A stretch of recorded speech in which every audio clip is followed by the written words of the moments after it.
The reading of St. Paul to the Thessalonians and the Gospel today shows us how we as Christians should live.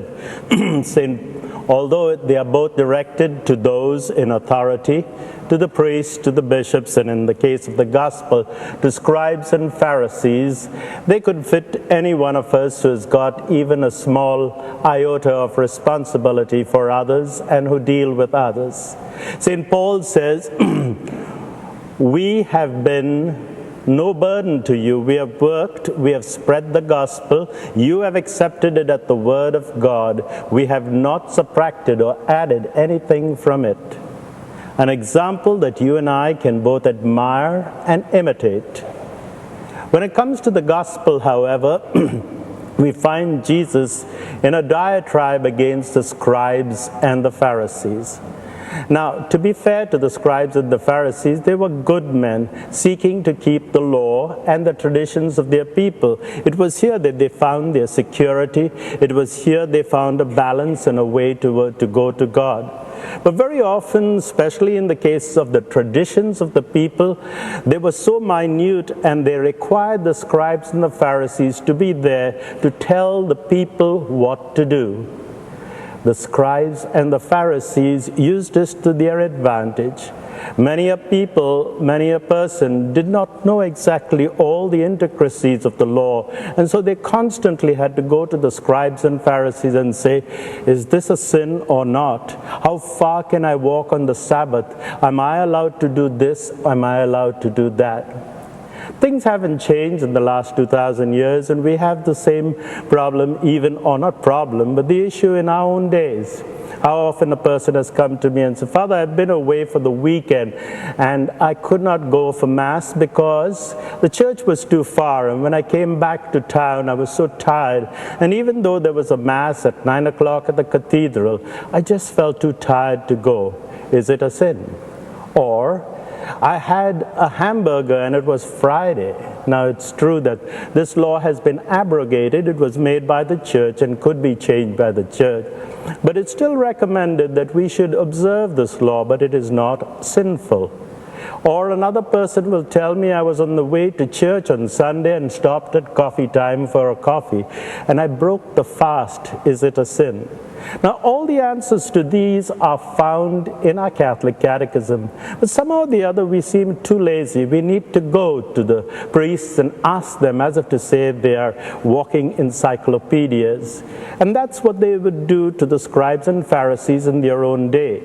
Now, Jesus wasn't against the law. In fact, just the opposite. In Matthew chapter 5, verse 17, he tells us, I did not come to break or abrogate the law. I came to fulfill it right down to its last details. So what was Jesus saying these terrible things about the scribes and Pharisees? Woe to you, scribes and Pharisees, hypocrites! He was speaking about them not because they promulgated the law, but because they used the law to control the people. They abused the intellect of the people. They abused their talents. They controlled them on the basis of they only inform them on a need-to-know basis. And it happens always in our society, both secular and in the church. I've worked in various parts of the world as a priest, and I've found bishops and parish priests will only give you that much information so that you're not aware of the whole situation. But partly the blame also lies on us. We do not take the responsibility of finding out what is right and what is wrong. We go straight away to the person who is so-called expert. And it's not only priests, everybody else. You go to a party, you see a doctor, and you must tell him all your life story, and you've got a throat pain and a chest pain and a leg pain, and you want immediate answers. You see a banker, and you ask him where can you put your shares and how could you do your stocks. When a priest comes along, you want to know, is this a sin or that is not a sin? We want quick and ready answers. And therefore, in one way, we feed into the scribes and the Pharisees of those days. But Jesus was against them precisely because they did not treat the people of God as persons to be respected, to be helped, and to be brought closer to God, they put more and more and more barriers. And that is why Jesus would say, you look so nice on the outside. You look like whitewashed tombs and sepulchres full of dead bones and filth. And this was the indictment against the scribes and the Pharisees. However, this is something that we do quite commonly. We jump to conclusions, and for some people that is the only exercise that we can do. And when do we jump to conclusion? Because we've had one experience that hasn't been very good, or we judge people by their exterior, and we say, if he's dressed like this or she's dressed like this, they can't amount to much. Or we have our own stereotypes and we put people into these categories. This person must be a crook, or that person is honest. And we judge them by the exteriors. And the Lord said that is precisely what the scribes and the Pharisees were doing. They needed the people to be around them to boost up their own insecurity, to boost up their own self-importance, and they suffered very often from delusions of grandeur. So what should we do? We should do what Shannon read for us in the responsorial psalm that says, Lord, you know me.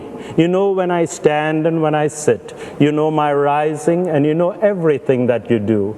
And we respond, Lord, you search me and you know me.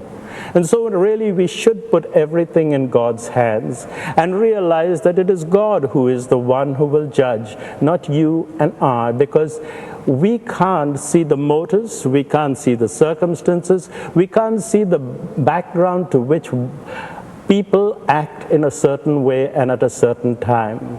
So often we will say, oh, Father, you let us down. You were supposed to be here. And the priest says, well, I had to be away because my sister was dying of cancer and I had to be there. And we feel really that small, don't we? So before we make decisions about certain people and before we cast aspersion, let us find out the details. As one priest would tell me, he says, I only believe 50% of what I see and less than 90% of what I hear. And that should be a good criterion. We should accept people as they are because that is the way God has created them, with their sins, with their faults, but also with a lot of talent and a lot of propensity towards goods. Let us not be like the scribes and the Pharisees today, but rather like Jesus himself, who although he knew what was in the minds of different people, always accepted them, saint and sinner alike. God bless you all. Join me now as we pray together. We pray for men and women of integrity who continue to try and seek God's will in their everyday life. We pray to the Lord. We pray for the troubled spots in this world, for those in Afghanistan, for our Catholics who have been killed in Pakistan in the last few weeks, for the troubled spots in Palestine and Israel, and for the different places in the world seeking for peace in a quiet and in a peaceful manner. We pray to the Lord. We pray for the intentions of the donor of this Mass, the friend from St. Francois d'Assise, and for all the others who have asked us for their prayers, for those dying of cancer, for those who have died during the night, for those suffering from Alzheimer's and Parkinson's and arthritis, and their caregivers.